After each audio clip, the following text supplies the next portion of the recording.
안녕하세요. 전별 변호사입니다. 여러분, 직장인의 권리야무 지금 첫 시간이 아니군요. 아, 앞에서 이정 교수님하고 수업 잘 들으셨죠? 교수님 수업 되게 좋지 않나요? 그러니까 제가 로스쿨을 외대를 다녔고 이제 교수님 밑에서 박사학위도 받았는데요. 학교 다닐 때 교수님 수업 듣는 게 되게 좋았거든요. 그러니까 노동법에 관해서 굉장히 흥미롭게 많이 알려주시고 또 이렇게 글 쓰시는 거 보면서 나도 저렇게 강의도 잘하고 글도 잘 쓰는 사람이 되고 싶다는 생각을 되게 많이 했던 것 같아요. 그래서 여러분들이 이미 교수님 강의를 들으셨기 때문에 높은 기대치를 가지고 있을 거라고 생각하고 저도 이번 학기 더 열심히 해보겠습니다. 저는 지금 외대 로스쿨 3기이고요. 그러니까 지금 8년차 변호사로 일을 하고 있어요. 그래서 주로 이제 노동사건을 많이 하고 있고 그 외의 사건들도 담당을 하고 있는데요. 변호사협회 하고 이제 서울지방변호사회에서도 일을 하고 있어요. 이제 변호사가 되면은 무조건 가입해야 되는 단체가 두 가지가 있거든요. 하나가 대한변호사협회라는 변호사들의 모임이고요. 나머지 하나가 이제 그 지역에 있는 변호사협회들이 따로 있어요. 제일 큰 게 서울이고요. 그래서 서울지방변호사회에서 이제 이사로 일을 하면서 여러 가지 업무들을 좀 담당을 하고 있습니다. 그리고 여러분이 만약에 이제 제가 듣기로는 그 이 중에 로스쿨 가고 싶어 하시는 친구들이 꽤 있는 걸로 알고 있거든요. 로스쿨에 가게 되면은 이제 그 졸업해서 변호사로 나오는 순간 로스쿨 출신 변호사들로 가입할 수 있는 단체가 있어요. 구성된 단체가 하나 있어요. 한국법조인협회라고. 거기에서 이제 또 이사로 일을 하고 있고요. 그 한국법조인협회에서 공익인권센터라고 이제 작은 센터를 하나 만들었어요. 그게 우리가 사실 변호사들이 이제 공익적인 목적의 일을 하고 싶어서 온 사람도 굉장히 많은데 누구나 다 전업으로 공익을 하기는 조금 어려운 부분들이 있거든요. 그래서 우리가 정말 시간을 내어서 이제 각자의 삶을 살면서 함께 좋은 일들을 같이 해보자, 하고 싶은 일들을 해보자라고 해서 만든 단체예요. 거기서도 일을 하고 있고, 또 이제 그 외적으로 이제 제가 뭐 디테일하게 제가 어떤 업무 하고 있는지는 나중에 말씀드리겠지만 그 외적으로 또 제가 로스쿨 때부터 범죄피해자 지원센터랑 같이 일을 했어요. 그래서 거기서도 이제 법률 상담도 하게 되고 뭐 주거 지원이나 이제 피해자들 관련된 상담 같은 것들을 조금 하게 되거든요. 법률 업무를 지원을 하기도 하고요. 그래서 굉장히 그런 일들을 할 때마다 좀 의미가 있다라는 생각을 하게 돼요. 그래서 제가 일을 고르는 두 가지 기준이 있어요. 하나는 함께 하고 싶은 사람이 있는가, 하나는 이게 내가 하고 싶은 일인가 이런 거거든요. 그래서 전에는 이제 많은 일들을 조금 가급적 해보자. 너무 어쨌든 여러 가지 업무를 접해보는 건 되게 귀한 일이고 좋은 일이라고 지금도 생각을 하지만 약간 이제 조금 선택과 집중이 필요한 시기가 있었어요. 저한테는. 그래서 여러 가지 고민을 하다가 그 두 가지 원칙을 세우고 함께 하고 싶은 사람 그리고 함께 하고 싶은 일이 있는가 그것들을 보면서 이제 점점 이렇게 일의 우선순위라든지 여러 가지 것들을 좀 정리를 하고 있어요. 그래서 어떤 일을 하고 있는지 또 변호사가 어떤 업무들을 할 수 있고 무엇을 할 수 있는지는 제가 이제 간간히 우리 이제 만날 시간이 좀 길잖아요. 간간히 말씀을 드리려고 해요. 제가 약간만 양해를 구하면 지금 제가 목 상태가 약간 안 좋아요. 그래서 약간 뭐 이렇게 갈라진다거나 목소리가 조금 잠기면 양해를 좀 해주십사. 제가 다음 시간부터는 조금 더 좋은 컨디션으로 여러분들을 만나 뵙겠습니다. 그리고 저희 강의 형태에 대해 고민을 좀 많이 했어요. 작년에 제가 사실 유튜브를 원래 하지 않는데 잘 보지도 않았거든요. 근데 작년에 갑자기 코로나 사태가 막 이렇게 심각해지면서 제 기억에 이맘때였던 것 같아요. 이맘때도 개강을 연기하게 됐고 그리고 나서도 이제 해결이 안 되니까 전면 비대면으로 대체했잖아요, 우리가. 그래서 그때 급하게 막 유튜브 만들고 이래가지고 제가 강의 송출을 했었는데 올해는 좀 나아지지 않겠냐 이제 기대를 했는데 저희 강의가 인원이 많잖아요. 그래서 대면하기에는 너무 부담스러운 사실 대면이 불가능한 강의 규모예요. 그래서 아쉽게도 올해도 송출을 하게 됐어요. 그러니까 사실 실시간 강의나 이런 것들은 오류가 너무 많아요. 그러니까 인원이 많아질수록 자꾸 오류가 나가지고 정상적인 강의가 좀 어렵고 유튜브로 실시간 이렇게 송출을 해볼까 했는데 그게 쌍방향이 아니잖아요. 그러니까 뭔가 물론 댓글로 소통을 할 수 있는 창구가 있긴 하지만 여러 가지 형태를 고려해 봤을 때 올해도 역시 이렇게 온라인 송출하는 게 제일 낫겠다라는 판단이 들어가지고 올해는 아마 이번 학기는 이렇게 진행이 될 것 같아요. 다만 저희가 e클래스라든지 이메일 같은 창구가 좀 열려 있으니까 여러분들이 그렇게 연락을 주시면 좋겠고요. 정말 다급한 일이라면 제가 저희 사무실 그 전화번호 올려놓은 거 보셨죠? 거기다가 메모를 남겨주시는 게 제일 빨라요. 그러면 이제 저희 사무실에서 저한테 컨택을 해가지고 연락을 주시거든요. 그렇게 해서 연락을 주시는 게 좋겠습니다.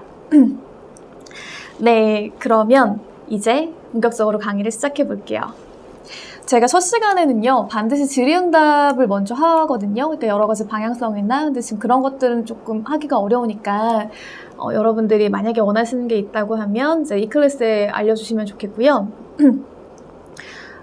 제가 그 첫 시간에 이제 이런 Q&A 형태로 수업을 진행하는 이유는, 여전히 아르바이트나 취업 현장에 굉장히 어려운 일들이 많이 있어요. 그런데 학생들이나 이제 그러니까 여러분처럼 대학을 졸업하시고 이제 가는 분들이 많으시잖아요. 그런데 노동법에 대해서 잘 모르고 혹은 뭐 어떤 현실이라든지 법이라든지 이런 것들을 잘 모르고 가시다 보니까 정말로 많이 어려움을 겪는 분들이 많으시고요. 특히나 학생분들도 아르바이트 많이 하시잖아요. 그런데 의외로 임금체불이나 뭐 여러 가지 부당한 대우를 받는 분들이 아직도 정말 많으세요. 그래서 거기에 대표적인 것들을 조금 제가 가져와 봤거든요. 매년 이거는 제가 일부러 여러분께 말씀을 드리고 있는 부분이고, 특히 이제 청소년들이나 대학생들이 아르바이트를 할 때 굉장히 많이 겪는 일이에요. 그래서 혹시나 이런 일이 있다거나 아니면 주위에서 누가 이런 일을 겪고 있다라고 하면 좀 알려주시면 좋겠다라는 취지가 하나가 있고요. 두 번째는 노동법의 기초예요. 그래서 노동법은 이런 일들을 해결할 수 있구나. 굉장히 가깝게 우리 생활에도 좀 밀접하게 일어나는 일들까지도 노동법이 이렇게 뭔가 해결을 할 수 있는 법이구나라는 것들을 좀 보여드리고 싶어서 제가 가져왔습니다. 자, 먼저 학습 목표 볼까요? 우리 1페이지 보시면요. 저희가 이제 사회인이 될 거잖아요. 여러분이 어떤 일을 하시든 직장인이 되실 수도 있고요. 혹은 직장인이 되시기 위해서는 취업 활동을 하게 되잖아요. 거기서 겪는 또 여러 가지 일들이 있어요. 그럴 때 우리가 어떻게 할 것이냐, 뭐 이런 것들을 조금 제가 말씀드리고 싶고요. 그리고 최근 사회적으로 문제가 되고 있는 노사관계라든지 뭐 노동조합이라든지 비정규직, 그리고 뭐 실업이나 해고, 외국인 근로자, 여성 근로자 여러 가지 문제들이 조금 있거든요. 이게 대체 지금 왜 이슈가 되고 있는 것인지, 그리고 이런 일들을 어떻게 우리가 해결할 수 있는지를 좀 살펴보고자 합니다. 그리고 이제 뭐 입사 채용이나 시험 같은 부분에도 이제 관련된 부분들을 말씀드릴 수가 있을 것 같은데요. 제가 저도 면접관으로도 많이 가게 되고 여러 가지 이제 평가하는 위치에 좀 있기도 해요. 그런데 그럴 때 이제 그런 문제들을 당연히 말씀드릴 수는 없고요. 그렇지만 어떤 부분에서 조금 여러분께 도움이 될 수 있을 것인가를 고민하면서 그때그때 조금씩 말씀을 드리겠습니다.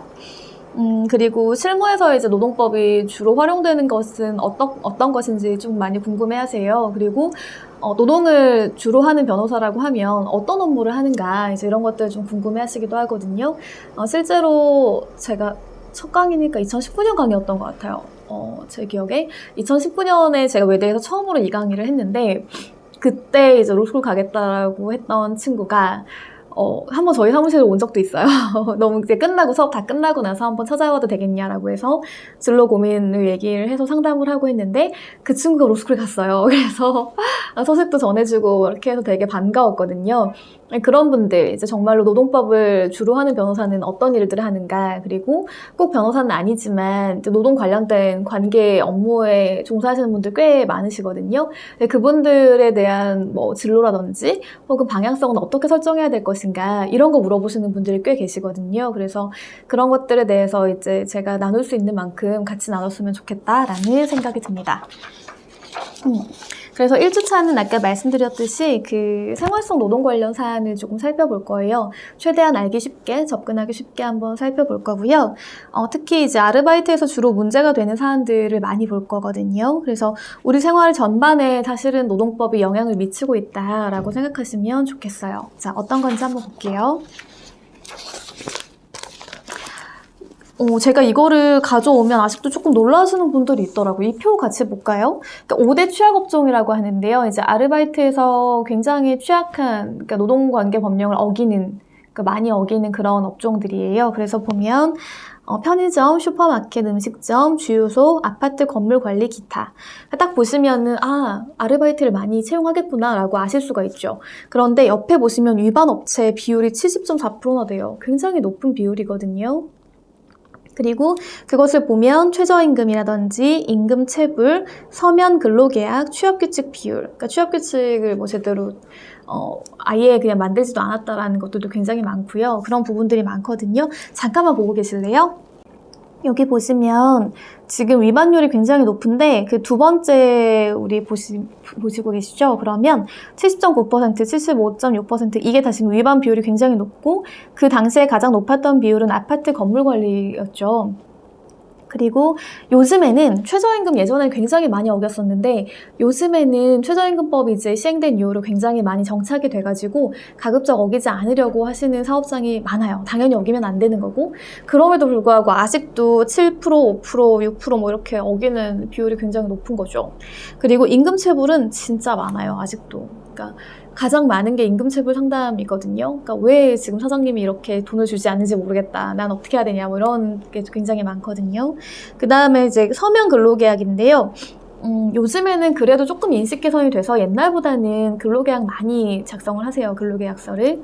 그럼에도 불구하고 요즘에도 여전히 사장님들이 무슨 아르바이트를 근로계약까지 체결을 해야 돼? 뭐 이렇게 생각하시는 분들이 계시거든요. 그래서 체결하지 않는데 그렇게 됐을 때 나중에 법률적인 분쟁들이 좀 발생을 하게 되고 명백하게 이건 법률 위반이에요. 그래서 문제가 된다라고 알아두시면 좋겠어요. 마지막 거는 뭐냐면 이거는 나중에 이제 우리가 좀 디테일하게 살펴볼 건데 취업규칙이라고 해서 여러분들이 뭐 아르바이트를 하시든 나중에 본격적으로 회사에 들어가실 때는 뭔가 이제 근로시간 그리고 임금이라든지 뭐 징계사유도 있고요. 상벌 관련된 그러니까 뭐 상을 표창 같은 거 받거든요. 포상 같은 것도 받고 그런 것들도 있고 그 다음에 휴가나 휴게, 여러 가지 경조사 이런 거 관련된 부분들 정말 많아요. 업무 관련된 것도 많고 보수 관련된 것도 많고요. 그래서 그런 부분들에 대해서도 이제 명시하고 있는 규칙이라고 생각하시면 돼요. 쉽게 말하자면 학교에 교칙이 있듯이 회사도 취업규칙이라는 게 있다. 이런 식으로 조금 이해하시면 약간 이해가 편하거든요. 그래서 10인 이상 상시 이제 근로자 채용하는 그런 사업장에서는 무조건 이게 있어야 돼요. 그리고 법에도 어떤 취업규칙에 어떤 내용이 있어야 되는지를 분명히 명시를 하고 있거든요. 그거는 제가 나중에 정말 중요한 부분이라서 취업규칙 관련된 부분에서 다시 한번 말씀을 드릴게요. 오늘은 이 표를 보면서 이렇게 아직도 많이 어기고 있구나 라고 생각해 주시면 좋겠어요. 그럼 우리 본격적으로 임금 미지급을 한번 들어가 볼게요. 이분이 휴학을 하고 아르바이트를 하고 계셨어요. 그런데 자기가 너무 하고 싶었던 일인 거예요. 저도 이런 경험이 있거든요. 그러니까 우리가 이제 로스쿨에 들어가면 인턴 제도라는 게 있어요. 그런데 길게는 가기가 어려우니까 방학 때 보통 2주에서 한 4주 정도를 다녀오게 되거든요. 그래서 저는 진짜 평생 변호사가 너무 하고 싶었던 사람이어가지고 너무 궁금한 거예요. 변호사가 어떤 일을 하고 있을까? 그리고 이 다양한 기관에서의 변호사의 역할들이 다를 텐데 그렇다면 저기서는 어떤 일을 할까라고 이렇게 생각을 많이 하게 돼서 뭐 로펌에도 가고요. 여러 가지 기관에도 많이 가게 됐어요. 그리고 뭐 협회라든지 이런 곳에도 인턴을 하게 됐거든요. 그러면서 진짜 많은 것들을 배웠고 그 시간이 되게 아깝지 않았고 또 가능하면 좀 연장해가지고 일을 좀 경험해 보려고 노력을 많이 해봤어요. 근데 이분도 약간 자기가 하고 싶었던 일인 거예요. 근데 이제 내가 하고 싶었던 일이지만 일이 좀 힘들 수 있어요. 왜냐면 처음에 한 번도 해보지 않았던 일이고 우리가 교과서에서 열심히 공부를 했던 교과서에서 본 사안들과는 다른 내용들이 조금 실무에 많이 나오거든요. 그러다 보니까 이분이 좀 난감한 거예요. 그래도 내가 하고 싶었던 일이니까 열심히 해야지 라고 하고 이제 아르바이트를 정말 꾸준히 성실하게 잘 하신 거죠. 그런데 이 사장님이 어떤 이유에서인지 2달째 차일피일 미루면서 월급을 안 줘요. 근데 딱히 뭐 사업적이 어려운 것 같지도 않고 뭐 어떤 이유도 없고 자기한테 말도 하지 않는 거죠. 이분이 말을 하면 좋을 텐데 이제 말을 하지 못하고 자기가 너무 가고 싶었던 데니까 그렇게 차일피일 기다리다가 도저히 안 되겠는 거죠. 그래서 이제 상담으로 온 사례였어요. 사업자가 임금을 지급하지 않는 건 명백하게 법률 위반이거든요. 그러니까 사업장 인근에 고용노동청이 있어요. 거기다가 이제 임금 체불에 관한 진정을 제기하시는 게 가장 빨라요. 그래서 사용자가 뭐 언제부터 언제까지 내가 일을 한 것에 대한 임금을 지급하고 있지 않다라고 해서 진정 제기를 하시면 이제 지급받게 되시는 그런 형태가 있거든요. 조사를 조금 받고 나서 이제 지급을 받게 되는데요. 이게 그 액수가 클 수가 있어요. 이분은 이제 2달이니까 그렇게 큰 액수는 아니겠지만, 액수가 뭐 몇 년치 퇴직금이라든지 아니면 뭐 몇 년치 상여금이라든지 어떤 수당이라든지 해서 굉장히 늘어나는 경우들이 있거든요. 그럴 때에는 보통 법원에 임금 청구해소를 제기를 해요. 그래서 언제부터 내가 일을 했는데 뭐 이렇게 퇴직금을 주지 않는다라든지 아니면 급여가 뭐 제대로 지급되지 않았는데 이러한 수당은 나의 급여에 포함이 돼야 된다라고 해서 지급 청구하시는 경우들이 있거든요. 그럴 땐 소송으로도 또 많이 가게 되고요. 최근에는 그 방금 말씀드렸듯이 퇴직금이라든지 연장 근로수당이라든지 뭐 휴일 근로수당이라든지 이런 것들이 포괄임금제하고 관련해서 많이 문제가 돼요. 그 부분은 나중에 제가 임금 파트 할 때 한 번 더 설명드릴게요. 자, 그렇다면 본격적으로 법은 뭐라고 보고 있을까? 같이 한번 볼게요. 근로기준법 제43조에 보면 임금지급이라고 나와 있어요. 한 번만 읽어보세요. 제 1항 같이 볼까요? 임금은 통화로 직접 근로자에게 그 전액을 지급해야 한다. 보시죠. 통화, 이게 왜 들어가 있냐면 옛날에 임금 지급할 때 되게 좀 지금 생각하면 너무 당황스러운데 쌀로 지급하시는 경우도 있었고 뭐 여러 가지 현물로 지급하시는 경우가 있었대요. 고구마, 뭐 감자 이런 것들로. 그래서 이것들을 지급했을 때 근로자가 실제로 바꿔가지고 현금 사용하기가 어렵잖아요. 그래서 통화로 지급해야 된다. 그리고 직접 근로자에게 직접 지급해야 되고 전액을 지급해야 한다. 조금씩 나누는 거 원칙적으로 안 된다는 거예요. 다만 법령 또는 단체협약에 특별한 규정이 있는 경우에는 임금의 일부를 공제하거나 통화 이외의 것으로 지급할 수 있다. 이런 거죠. 4대 보험 같은 경우들 있잖아요. 그럴 때 원칙적으로는 근로자에게 급여를 전액을 다 지급하고 근로자가 그 중에서 이제 4대 보험에 관련되는 금액들을 별도로 지급을 해야 되는데 납부를 해야 되는데 그게 너무 번거로워요. 그래서 그냥 아예 사용자가 자신도 이제 4대 보험 중에 납부할 금원이 있거든요. 그것과 근로자가 납부해야 될 금원을 같이 이제 공제를 하는 거죠. 이제 그래서 자신이 납부할 것은 자신의 돈에서 납부를 하고 근로자가 납부해야 될 그 4대 보험은 근로자 급여에 서 공제를 한 다음에 납부를 하고 그 다음에 근로자에게 급여를 지급하는 거죠. 이제 이런 부분들은 가능하다라는 거예요. 그리고 2항, 임금은 매월 1회 이상 일정한 날짜를 정하여 지급해야 한다. 이거 진짜 중요하거든요. 최소한 1회. 그러니까 월에 한 번은 줘야 돼요. 한 번은 줘야 되고 그리고 막 사용자 마음대로 날짜를 왔다 갔다 하면 안 된다는 얘기예요. 왜냐하면 이 근로자가 보통은 뭐 예를 들어 카드 비용, 카드 대금 나가는 날이라든지 학원비라든지 아니면 뭐 월세 이런 것들도 있을 수 있잖아요. 여러분 자취하신다면. 그런 부분들이 있을 때, 한 달을 설계를 해야 되잖아요, 생활을. 근데 만약에 사용자가 어느 달은 5일에 주고, 어느 달은 뭐 15일에 주고, 막 이러면서 계속 늘어지게 되고, 임금이 언제 받을지 알 수 없게 된다면 굉장히 생활이 불안정하게 될 수가 있거든요. 그렇기 때문에 일정한 날짜를 정해서 지급해야 한다. 다만 임시로 지급하는 임금이나 수당, 그 밖에 이에 준하는 것 또는 대통령령으로 정하는 임금, 그러니까 이제 예외적인 게 몇 가지가 있는데 그런 것들에 대해서는 일반적으로 조금 날짜를 조정을 할 수는 있다. 그렇지만 원칙적으로는 무조건 월 1회 그 정해진 날짜에 줘야 된다라는 거 기억하세요. 그리고 임금은 정말 중요하잖아요. 우리가 일을 하는데 굉장히 중요한 요소들이 있어요. 뭐 자아실현도 있을 수가 있고요. 내가 하고 싶었던 일이기 때문에 그 일을 통해서 뭔가 얻고자 하는 것들도 있을 수가 있겠죠. 뭐 성취감이라든지 여러 가지 것들, 혹은 뭐 정말로 남을 돕고자 하는 의도도 있을 수가 있어요. 그런데 가장 중요한 것은 사실은 이렇게 임금이잖아요. 그러니까 원래 이제 우리가 돈을 벌어서 어떤 삶을 영위하고 그러면서 또 다른 것들을 많이 이제 해나가는 그런 목적으로 일을 선택하는 경우도 굉장히 많거든요. 그런데 임금을 지급하지 않는다고 하면 어떻게 돼요? 그러니까 가장 기본적인 전제가 무너지는 셈이 돼버리거든요. 그래서 강력한 벌칙이 있어요. 보시면 이것들을 어겼을 때에는 3년 이하의 징역 또는 3천만 원 이하의 벌금에 처한다라는 거죠. 자, 다음 장 같이 볼까요? 8페이지인데요. 이것과 관련해서 아직도 이런 사례가 좀 있더라고요. 뭐냐면 이분이 처음 아르바이트를 시작을 했을 때 이제 매월 20일에 시작을 하셨대요. 그래서 매월 20일에 아르바이트비를 주시기로 한 거예요. 근데 사장님이 갑자기 이번 달은 매출이 별로 안 나왔네. 뭐 아니면 임대료를 좀 줘야겠는데 지금 임대료 줄 돈밖에 없어 라고 하시면서 굉장히 아르바이트 지급기를 계속 변경하시는 거예요. 그러니까 미루는 거죠, 약간. 어떤 날은 30일에도 주시고, 어떤 달은 뭐 정상적으로 20일에 주시기도 하고, 어떤 달은 뭐 그 다음 달 5일에 주시기도 하고, 심지어 어떤 달은 그 다음 달 20일에 주기도 하는 거예요. 그 다음 달 20일에 주면 어때요? 그 달에 줄 아르바이트 또 밀리겠죠, 비용은. 이런 식으로 굉장히 계속 날짜를 변경하는 거예요. 이건 가능할까요? 우리 아까 법에 뭐라고 돼 있었어요? 안 된다고 돼 있었죠. 매월 1회 이상 정기적인 날짜에 지급해야 한다라고 했고, 이것을 어긴다면 사장님이 약간 처벌의 대상이 되기도 하잖아요. 그러니까 이런 부분들은 좀 알아두시는 게 좋을 것 같아요. 자, 그리고 이제 그 처벌에 관련해서 실제로 판례들이 조금 있어요. 한번 볼게요.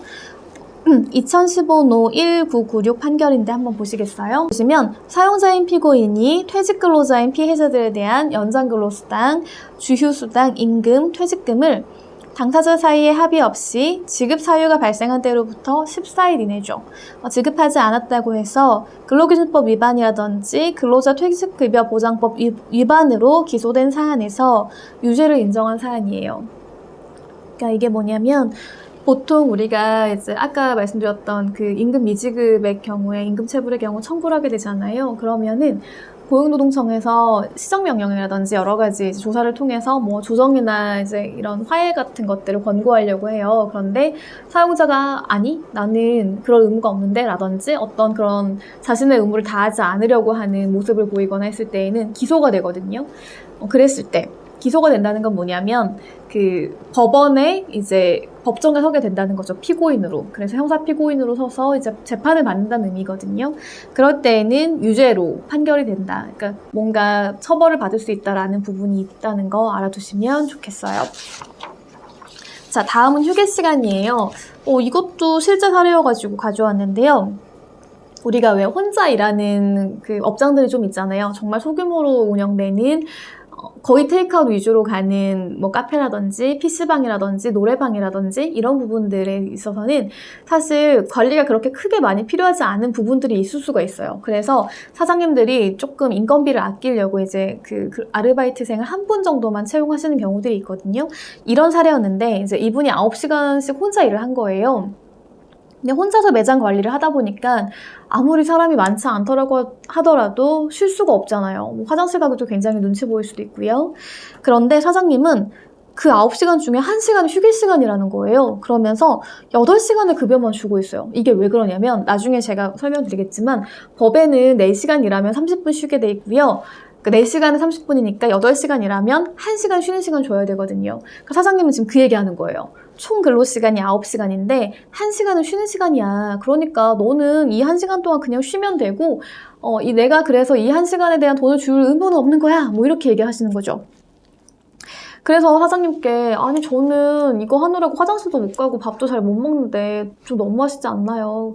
이 급여는 주셔야 되지 않을까요? 라고 말씀을 드렸더니 갑자기 사장님이 그러면 너는 손님이 없을 때는 쉬는 시간 아니야? 라고 하시면서 그러면 내가 CCTV를 다 돌려봐가지고 손님이 없는 시간에 시급을 다 그냥 없애도 되는 거야? 뭐 이렇게 얘기하신다는 거죠.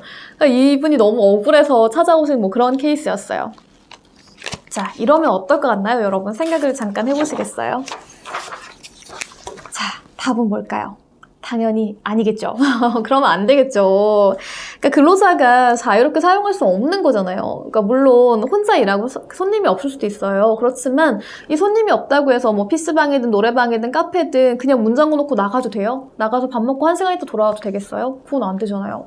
그리고 손님이 한 분이라도 계신다면 당연히 그럴 수도 없는 거고, 그리고 이제 특히나 이런 업장에서는 안에서 밥 먹기도 어려운 경우들도 꽤나 많아요. 그럴 때 어쨌든 간에 이 업장 안에 있어야 되고 언제든지 뭔가 손님이 오면 응대를 해야 된다라는 부분이 있는 거잖아요.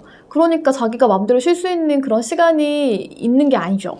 그렇기 때문에 휴게 시간으로 볼 수 없는 거예요. 이것을 업무를 수행하는 시간 또는 업무에 부수되는 시간이라고 얘기하고요.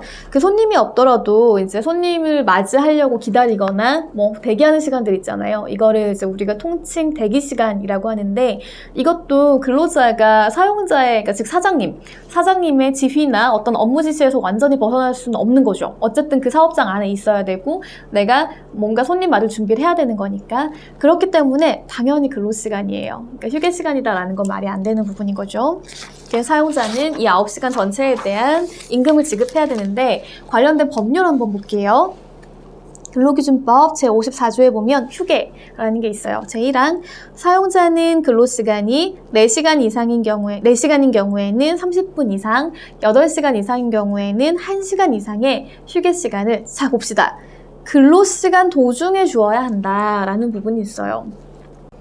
사람이 여러분 공부하실 때도 마찬가지잖아요. 그리고 어떤 노는 휴식을 그러니까 뭔가 취미 활동을 하신다거나 혹은 운동을 한다고 생각해도 마찬가지일 텐데 우리가 4시간씩 뭔가를 꼬박 한다는 건 쉬운 일 아니거든요. 그래서 그 4시간 한 다음에는 이 근로자의 생활과 뭔가 건강을 위해서 휴식 시간을 반드시 줘야 돼요.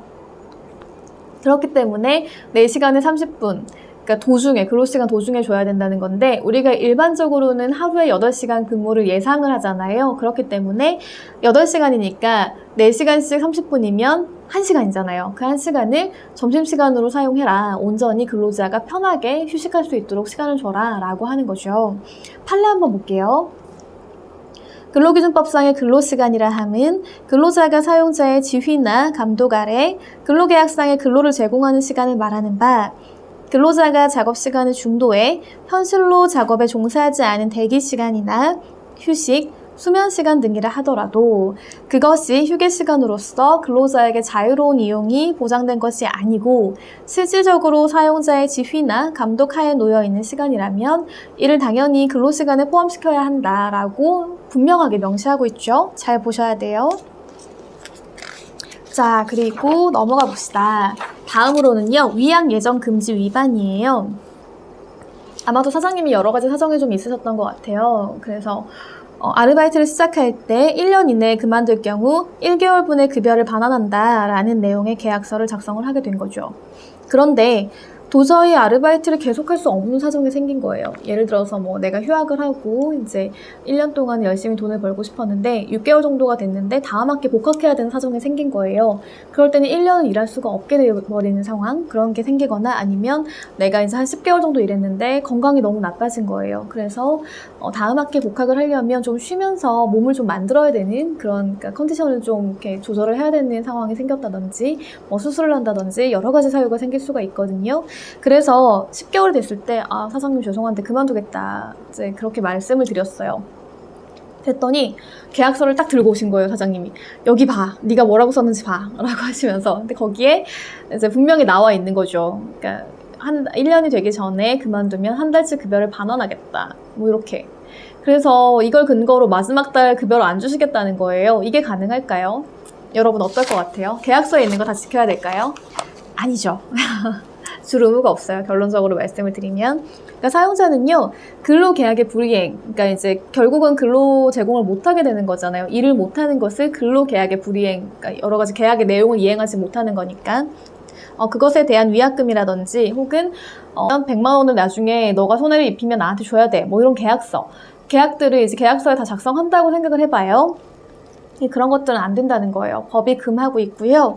1년 이내에 그만두면 한 달분의 급여를 돌려주겠다 라는 것은요, 근로계약 불이행에 대한 위약금이에요. 그렇기 때문에 이러한 계약은 법에 위배되는 것이죠. 그래서 돌려주지 않아도 되는데 법이 뭐라고 하고 있는지 같이 볼까요? 제20조에 나와요. 위약 예정의 금지라는 건데요. 사용자는 근로계약의 불이행에 대한 위약금이라든지 손해배상액을 예정하는 계약을 체결하지 못한다라고 분명히 나와 있죠. 그리고 이것도 마찬가지인데 지키지 않으면 벌칙이 있어요. 제114조인데요. 500만 원 이하의 벌금에 처한다라고 되어 있어요. 그러니까 그만큼 법이 인정하지 않는 행위다라는 거 알아두시면 좋겠어요. 자, 판례도 있어요. 판례는 뭐라고 볼까요?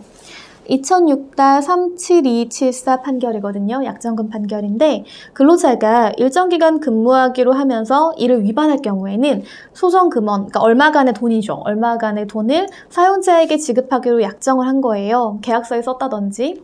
그 약정의 취지가 약정한 근무기간 이전에 퇴직하면 그로 인하여 사용자에게 어떤 손해가 어느 정도 발생했는지 묻지 않고, 그러니까 내가 이 그만둠으로 인해 가지고 손해가 갑자기 어마어마하게 발생하는 일이 생길 수가 있잖아요. 근데 그런 것도 전혀 묻지 않고 무조건 소정 금액을 사용자에게 지급하기로 하는 것이라면 이는 명백히 그 근로기준법에 반하는 것이어서 효력을 인정할 수 없다라고 되어 있죠. 또 그 약정이 미리 정한 근무기간 이전에 퇴직하였다는 이유로 마땅히 근로자에게 지급되어야 할 임금을 반환하기로 하는 취지. 그러니까 아까 말씀드린 것처럼 너 1년 안 됐잖아. 지금 나간다고? 너 마지막 달 급여 없어. 이런 거일 때 결과적으로 위 조항의 입법 목적에 반하는 것이어서 역시 그 효력을 인정할 수 없다. 이거 너무 당연하겠죠. 안 그러면 너무 억울하잖아요. 다만 예외가 있어요. 그 약정이 사용자가 근로자의 교육, 훈련 또는 연수를 위한 비용을 우선 지출을 하고 근로자는 실제 지출된 비용의 전부나 또는 일부를 상환하는 의무를 부담하기로 하되 장차 일정 기간 동안 근무하는 경우에는 그 상환 의무를 면제해 주기로 하는 취지. 예를 들어 이런 거예요. 뭐냐면 우리가 채용을 할 때 인재들을 채용하고 싶은 경우들이 있잖아요. 그럴 때에는 이 친구를 채용을 하면서 다만 이제 다른 회사에 뺏길까 뭐 그런 부분들이 있을 수가 있고요. 아니면 이 친구가 한 5년 정도 일을 했거나 한 7년 정도 일을 했는데 너무 성과도 좋고 너무 성실한 친구예요. 그래서 회사에서 더 키우고 싶은 거죠. 그럴 때 유학을 보내주는 그런 케이스들이 좀 있거든요. 그래서 변호사들도 로펌에서 오래 일하면 한 뭐 7년차, 8년차 때 한 번씩 갔다 오는 경우들이 있어요. 요즘에는 조금 이제 코로나 때문에 어렵거나 그런 부분들이 있는데요. 그런 거일 때 회사가 먼저 돈을 내주는 거죠. 근데 생각해보세요. 그러니까 회사가 돈을 내주면서 이제 열심히 공부도 시키고 뭔가 배워오게 했는데 이 근로자가 갑자기 나가버려요. 그러면 얼마나 손실이 크겠어요. 우리가 미국만 생각해도 지금 비용이 얼마예요? 1년 갔다 오면. 그런 부분들이 있기 때문에 여기서는 교육훈련이나 연수를 위한 비용, 그러니까 회사를 위해서 이 친구를 더 성장시키려고 했던 거잖아요. 이 친구 개인의 어떤 그런 것도 있겠지만 그렇기 때문에 이 비용을 우선을 지출하고 근로자는 실제 지출된 비용의 전부나 또는 일부를 상환하는 의무를 부담을 하는 거예요. 그러니까 원래는 근로자가 자신의 돈으로 이걸 갖다 왔어야 됐어요. 그런데 뭐 예를 1년간의 그런 기간을 근무하는 동안에는 그 의무를 면제해 주기로 하는 약정들이 있거든요. 그럴 때 이제 너무 장기간이면 안 돼요. 판례는 너무 장기간이면 그것도 강제근로라고 이제 보는 경우들이 있어요. 근데 그게 아니라 합리적인 범위 내의 기간이라고 한다면 그 기간까지는 일하도록 하는 것이 맞다라고 보고 있어요. 그런 예외 사항인 거예요. 자, 네, 그럼 다음 사례인 해고로 한번 넘어가 볼게요. 이게 진짜 많았어요, 사례가. 그러니까 작년에 이제 아시다시피 코로나 때문에 정말 많은 자영업자분들이 많이 어려웠거든요. 소상공인 분들도 폐업을 많이 하시게 됐고요. 어쩔 수 없이 임대료 감당이 안 되니까. 그리고 실질적으로 이제 뭔가 음식점 영업이라든지 카페 영업이 어렵다 보니까 폐업이 그렇게 많았어요. 그래서 자신들도 이제 영업을 유지할 수 없는 상황이니까 근로자들을 부득이 해고할 수밖에 없는 그런 상황이 됐거든요. 그런데 이런 것도 있지만 반대로 잘 되는 업종들도 좀 있어요. 배달을 뭐 위주로 한다든지. 그래서 분명히 잘 됨에도 불구하고 어떤 이유를 대서 이제 해고를 하시는, 그러니까 이걸 악용하는 분들도 있었단 말이에요. 그럴 때 어떻게 할 것인가, 뭐 이런 문제인데요. 한번 볼게요. 카페에서 1년 이상 아르바이트를 했었는데 오늘 갑자기 사장님이 내일부터 나오지 마! 라고 하시는 거예요. 근데 이분은 아르바이트를 해야만 생계를 유지할 수 있는 입장이고 지금 또 이제 여러 가지 어려운 입장에서 어려운 시기잖아요. 아르바이트 구하기가 어려운데 갑자기 내일부터 나오지 말라고 하시니 너무 난감한 거죠. 그럴 때 우리 어떻게 해야 될까요? 한번 볼게요. 아르바이트생이라고 할지라도 원칙적으로 해고를 하는 경우에는요 30일 전에 해고를 해야 돼요. 그러니까 왜냐면 우리가 한 달 단위로 보통 생계를 꾸려 나가잖아요. 뭐 월세 같은 것들도 기준으로 볼 때도 그렇고요. 아니면 핸드폰비라든지 여러 가지 것들을 볼 때. 그래서 30일 전에 예고를 해야 돼요. 그러니까 내가 부득이 당신을 다음 달부터는 같이 일하기 어려운 사정이 있으니까 다음 달까지만 일해주세요 라고 이번 달에 통보를 한다든지 뭐 이런 식으로 예고를 하지 않은 경우에는요 30일분 이상의 임금을 지급을 해야 돼요. 이제 이런 부분들이 있습니다. 그런데 예외가 있어요. 그러니까 원칙적으로는 이게 너무 맞는 말이고요. 근데 아까처럼 제가 말씀드렸듯이 정말 부득이하게 사용자가 영업이 도저히 불가능한 상태. 본인도 빚에 너무 허덕이면서 이제 폐업해야 되는 상황이 될 수가 있거든요. 그럴 때 부득이한 사유로 사업을 계속할 수 없다든지 아니면 근로자가 아주 간혹 이런 경우가 있어요. 고의로 그러니까 뭔가 이 사업이나 사업장이 싫었던 건지 무슨 이유에서인지 알 수 없지만 내가 진짜 여기를 망하게 하고 말 거야 뭐 이런 식으로 해가지고 고의로 사업에 정말 너무 막대한 지장을 초래하는 그런 행위를 한 적이 있다든지 아니면 재산상 손해를 입힌 경우가 있을 수도 있겠죠. 그럴 때는 당연히 뭐 당장 지금 같이 일할 수가 없는 상황인데 30일 전에 예고를 한다거나 해고 예고 수당을 주는 건 좀 너무 부당하잖아요. 그래서 이런 예외들을 두고 있다. 그렇지만 이런 사유가 없다면 원칙적으로는 30일 전에 예고를 하거나 혹은 예고를 하지 않고 바로 그만두게 할 때에는 해고 예고 수당을 지급해야 된다라고 알아두시면 좋겠습니다. 이것과 관련해서 근로기준법이 굉장히 상세하게 규정을 하고 있거든요. 같이 보실게요. 제26조 해고, 경영상 이유에 의한 해고. 이건 뭐냐면요. 이제 그 기업들이 많이 어렵다 보니까 몇 가지 요건들을 충족을 했을 경우에는 경영에 너무 어려움을 이유로 이제 해고하는 것들을 인정하는 경우들이 있어요. 그걸 포함한다는 얘기거든요. 이것을 하려면 적어도 30일 전에 예고를 하여야 하고 30일 전에 예고를 하지 아니하였을 때에는 30일분 이상의 통상임금을 지급해야 한다. 다만 예외가 있다라는 건데 예외 한번 보시죠. 그러면 1호 근로자가 계속 근로한 기간이 3개월 미만인 경우 그러니까 3개월 정도는 우리가 일반적으로 수습 기간이라고 이제 보통 말을 하잖아요. 근데 꼭 수습 기간이 아니라고 할지라도 3개월 정도 됐는데 되지 않았는데 도저히 이 근로자와 같이 일하기가 어렵다라고 판단했을 경우에는 예외가 있다. 그리고 천재 사변, 그 밖에 부득이한 사유로 사업을 계속하는 것이 불가능한 경우 근로자가 고의로 사업에 막대한 지장을 초래하거나 재산상 손해를 끼친 경우로서 고용노동부령으로 정하는 사유에 해당할 때 그럴 때를 말씀드리는 거고요. 마찬가지로 2년 이하의 징역이나 2천만 원 이하의 벌금이 있다라는 부분 알아두시면 좋겠습니다. 그리고 예, 한번 다음 장 볼까요? 판례를 같이 한번 볼게요. 2017-16778 판결이고요. 보시면 근로기준법 제26조 본문에 따라 사용자가 근로자를 해고하면서 30일 전에 예고를 하지 아니하였을 때 근로자에게 지급하는 해고 예고 수당은 해고가 유효한 지와 관계없이 지급되는 돈이고요. 그러니까 무슨 말이냐면 우리가 보통 해고를 할 때에는 두 가지 요소를 봐요. 이게 정당한지 부당한지에 대해서는 해고 사유, 즉 근로자가 정말 해고를 당해야 되는 사유가 있느냐, 뭔가 과오가 있느냐 이런 거고요. 두 번째는 절차예요. 그래서 과오가 있다 할지라도 해고 절차에 맞지 않는다고 하면 이것은 잘못된 해고, 즉 부당한 해고다라고 판단하거든요. 그런데 이 해고 예고 수당은 해고가 유효한지와 관계없이 지급되어야 하는 돈이고 해고가 부당해고에 해당해서 효력이 없다고 하더라도 근로자가 해고 예고 수당을 지급받을 법률상 원인이 없다고 볼 수는 없다. 그러니까 해고는 왜냐하면 일방적으로 회사가 당신 그만둬 라고 하는 거잖아요. 그렇기 때문에 이 회사가 판단한 거고 근로자는 자신이 해고를 결정할 수 있는 권한이 없어요. 그러니까 뭔가 이 해고가 부당해고에 해당해서 효력이 없다고 하더라도 근로자가 뭔가 부당하게 내가 이것을 회사로부터 탈취한 금원은 아니라는 거죠. 그런 의미예요. 위 규정은 해고의 효력 자체에 관한 규정이 아니에요. 그러니까 해고 예고 수당은 해고가 효력이 있느냐 없느냐에 따라 지급되어야 된다 말아야 된다 그런 혹은 뭐 해고가 유효한지 아니면 효력이 없는지에 관한 그런 규정이 아니라는 거예요.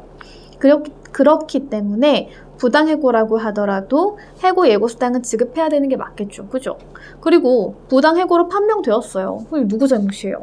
근로자 잘못 아니잖아요. 이거 회사가 부당하게 잘못한 그런 수당이기 때문에 잘못 지급한 돈이기 때문에 근로자의 보호의 필요성을 감안해 볼 때 근로자가 금원을 돌려줄 필요가 없다라는 게 타당하겠죠. 그래서 판례가 그렇게 보고 있어요. 돌려줄 필요가 없다라고.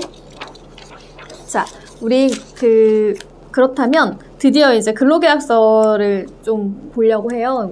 근로계약서를 처음부터 보지 않았던 것은 앞에 사례를 조금 살펴본 다음에 이제 근로계약서 형태를 보는 게 여러분의 이해가 조금 더 쉽기 때문이거든요. 같이 한번 볼게요. 학교를 졸업하고 이분이 드디어 원하는 곳에 취업을 하게 된 거예요. 너무 기쁜 소식인 거죠. 근로계약서를 작성을 해야 되는데 한 번도 해본 적이 없어요. 당연히 그러실 거 아니에요. 그래서 어떤 것들을 좀 중점적으로 보면 좋을까 이런 부분들을 한번 나눠보려고 이거 가져왔습니다. 다음 페이지 22페이지 보시면요. 이게 표준 근로계약서예요. 그래서 기간에 정함이 없는 경우라고 나오죠. 정규직이란 얘기예요. 그래서 우리가 정규직에 여러 가지 요건들이 있는데 그 중에 하나가 기간을 정하지 않고 입사 시 때부터 정년 때까지 근무할 수 있는 특별한 사유가 없다면 그런 것들을 정규직이라고 하잖아요. 그래서 누구누구 사업주와 누구누구 근로자는 다음과 같이 근로계약을 체결한다 라고 하면서 1번이 특이한 거죠. 근로개시일이에요. 예를 들면 오늘이 지금 2021년 3월 8일이거든요. 3월 8일부터 뭐 이런 식으로. 근무 9일인가? 제가 갑자기 날짜가 헷갈리네요. 근데 둘째 주 월요일이에요. 네, 그렇고 근무 장소는 당연히 어디라고 명시해둬야 되고요. 업무의 내용도 분명하게 명시해야 돼요. 그리고 소정근로시간, 그리고 근무일이 있다면 휴일도 있어야겠죠. 그래서 보통은 이제 토요일, 뭐 일요일 이런 식으로 가게 될 거고요. 임금 정말 중요해요. 기본급 얼마고 수당이 얼마고 이런 부분들에 관해서도 작성을 하게 되는 거죠. 그리고 임금 지급일이라든지 지급 방법까지도 당연히 나와 있고요. 연차 유급 휴가도 나와 있고요. 그리고 사회보험, 뭐 고용보험, 산재보험, 국민연금, 건강보험 이런 것들이 있고, 그 다음에 가끔 근로계약서 안 주시는 분들이 계셔가지고 근로계약서 교부한다 이런 부분들 나와 있는 거고요. 그리고 나서 날짜하고요. 그 사업자하고 근로자의 그런 뭐 성명 사인 이런 것들, 주소 같은 거 나와 있는 거죠. 그러니까 이게 약간 그냥 정말로 그 군더더기 없는 그냥 그런 표준계약서라고 보시면 돼요. 실제 계약서는 조금 더 많이 복잡해요. 근로계약서 작성 한번 볼까요? 근로계약서에 반드시 명시되어야 하는 것이 있어요. 그것이 필요적 기재사항이라고 해요. 그래서 이것만큼은 무조건 있어야 돼. 없으면 위반이야. 뭐 이런 부분들이거든요. 자, 17조에 나오는데요. 근로조건의 명시예요. 제1항 보실게요. 사용자는 근로계약을 체결할 때 근로자에게 다음 각호의 사항을 명시해야 한다. 근로계약 체결 후 다음 각호의 사항을 변경하는 경우도 또한 같다라는 거죠. 1호 임금, 2호 소정근로시간, 3호 제55조, 그러니까 휴일이에요, 휴일. 그리고 연차 유급휴가, 그 밖에 대통령령으로 정하는 근로조건, 그러니까 여러 가지 조건들이 있는데요. 이게 이제 사용자가 근로자와 근로계약을 체결할 때 반드시 알려줘야 하는 사항이다라는 거거든요. 그래서 여기 보시면 그 밖에 대통령령으로 정하는 근로조건은 뭐가 있냐면 취업의 장소와 종사해야 할 업무에 관한 사항, 그러니까 내가 만약에 이제 이 업체가 서울에 있다라고 생각해서 서울에서 지원했단 말이에요. 근데 갑자기 막 저기 부산으로 내려가라고 한다거나 아니면 뭐 창원으로 내려가라고 한다거나 이러면 갈 수가 없잖아요. 이건 취업의 의미가 없다라고 보여지는 거죠. 그러니까 이동하기가 어려울 때에는 그런 부분들이 있고 내가 할 업무가 어떤 것인지 좀 분명하게 알아야 돼요. 그런데 계약서에는 A라는 업무를 작성을 해놨는데 내가 실제로 가보니까 나는 B 업무를 해야 되고 이것은 일반적으로 행해지는 업무가 아닐 수 있어요. 그럴 때 이제 문제가 발생하는 거거든요. 그런 업무에 관한 사항이고, 그다음에 취업규칙에 정하는 사항과 기숙사에 관한 사항인데 취업규칙은 제가 뒤에서 조금 더 분명하게 말씀드릴게요. 다음 시간에. 그리고 이제 이런 내용들 있잖아요. 17조에 있는 이런 내용들에서 이제 변경되는 것들이 있어요. 그러니까 가끔 그럴 수 있잖아요. 우리가 근로계약 처음 체결할 때는 이러이러한 내용을 체결했는데 일을 하다 보고 시간이 흐르다 보면 근로계약 내용에 변경이 있을 수가 있거든요. 그럴 때에는 서면합의, 단체협약, 취업규칙, 법령에 변경되는 거 이거 다 포함해가지고 그것들 다시 한번 알려줘야 된다라는 부분들이 있어요. 자, 그러면 24쪽 볼게요. 한번 읽어보실까요? 이런 경우가 있어요. 그러니까 우리나라 근로자들도 마찬가지고요. 해외에서 이제 입국하시는 분들도 마찬가지인데 뭔가 근로계약서에 명시된 근로조건이 A였어요. 그런데 실제 일해보니까 전혀 아닌 거예요. 완전히 사실과 달라요. 얼마나 난감하겠어요, 그럴 때. 우리가 무조건 참고 일해야 될까요? 자, 볼게요. 근로기준법 제19조는요. 근로조건의 위반에 관해서 명시를 하고 있는데 제1항 보시면 제17조에 따라 명시된 근로조건이 사실과 다를 경우에 근로자는 근로조건 위반을 이유로 손해배상을 청구할 수 있어요.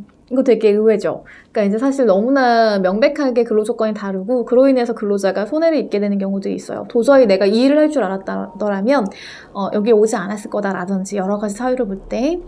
그리고 이때에는요, 근로자가 즉시 근로계약을 해제할 수가 있어요.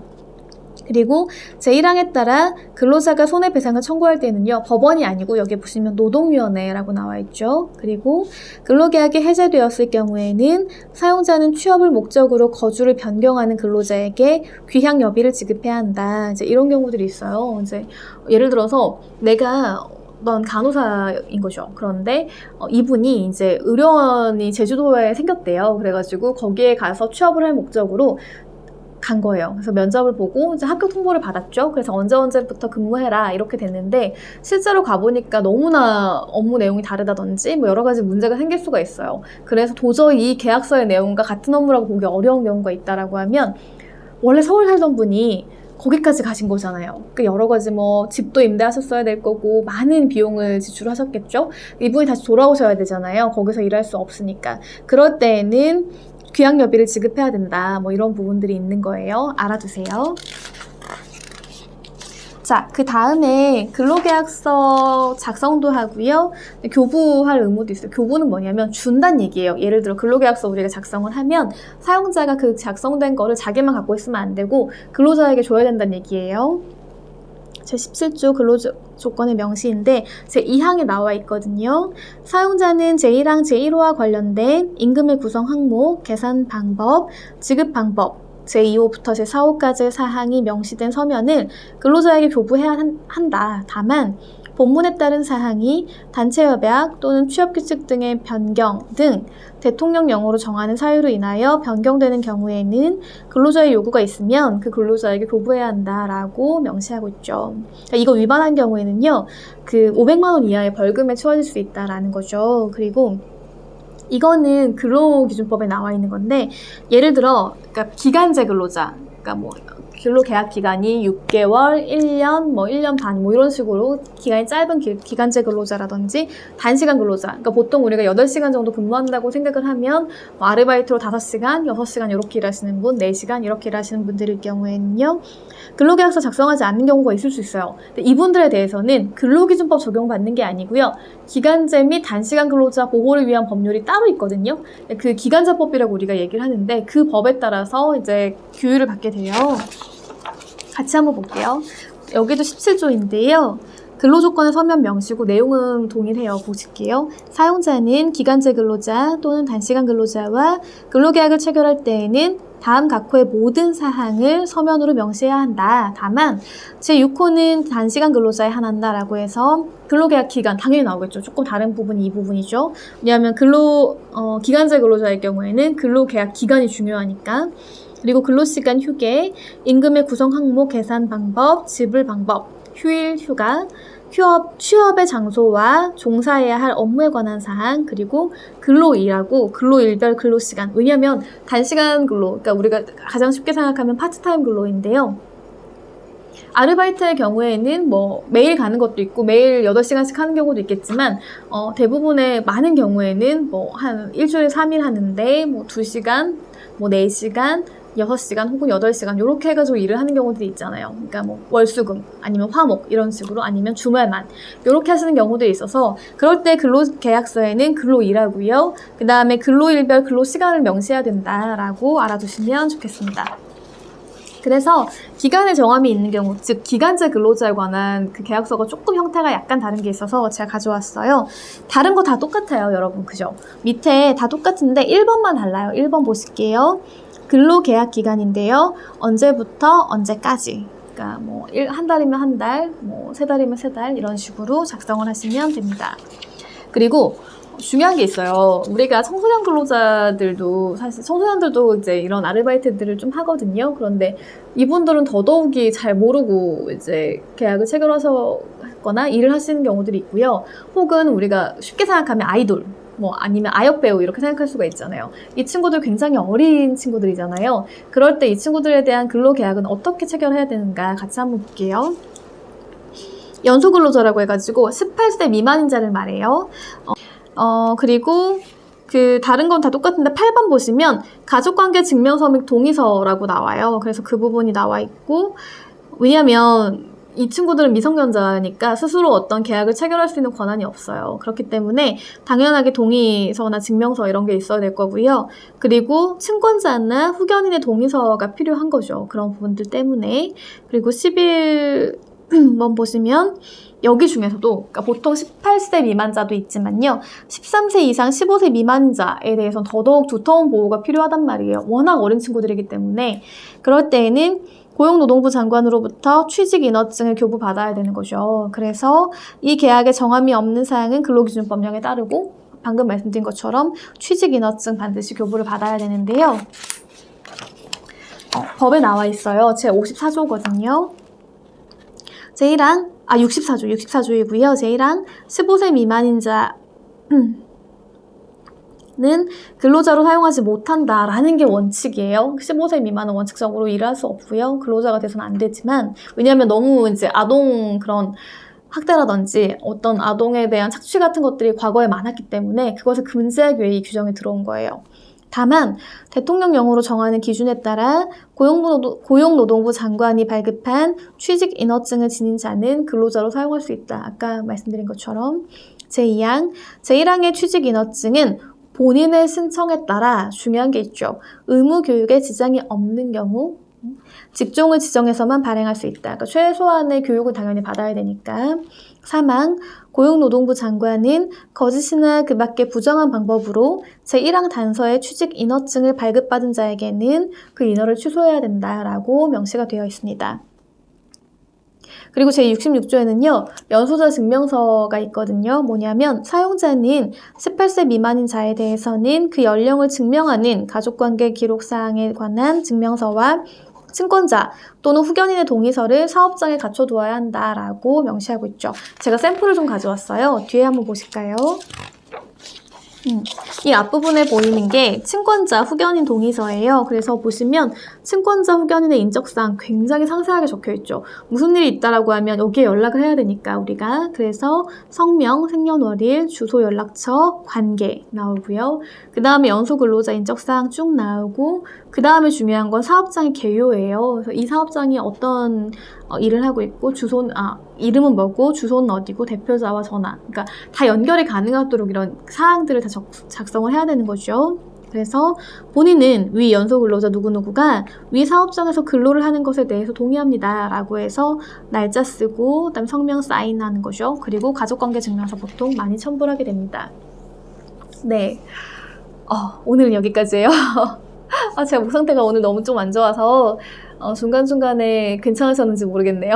다음 시간에는 조금 더 괜찮은, 더 나아진 상태로 여러분들 같이 만나도록 할게요. 첫 시간 너무 수고 많으셨고요. 다음 시간에도 이제 또 강의가 진행될 텐데 궁금하신 점이 있으시다면 이 클래스를 통해서 알려주시면, 말씀해 주시면 좋겠습니다. 네, 여러분 그럼 좋은 한 주 보내시고요. 우리는 또 다음 시간에 만나 뵙도록 하겠습니다. 감사해요.